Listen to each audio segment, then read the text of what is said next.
శివలింగం వేడెక్కకూడదు కాబట్టి ధారాపాత్ర పెడతారు, అదే చంద్రబింబం. అర్చకుడు వెళ్ళిపోయినా ఎప్పుడు చుక్క చుక్క చుక్క చుక్క చుక్క చుక్క పడుతూ శివలింగం చల్లగా ఉంటుంది.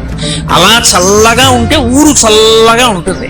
అందుకే ధారాపాత్ర లేకుండా శివాలయం ఉండదు. ధారాపాత్రలో నీళ్లు పోసి అర్చకుడు వెళ్ళిపోతాడు.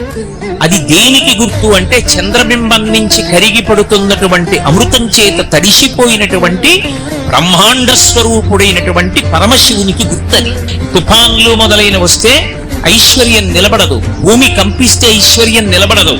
అందుకని అన్నీ శాంతిగా ఉండుకాక.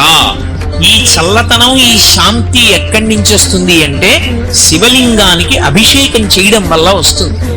ఆ శివలింగానికి చేసినటువంటి అభిషేకం వల్ల ఎలా లోకం చల్లబడుతోందన్నది శివలింగం యొక్క చల్లబడడం మీద ఆధారపడి ఉంటుంది.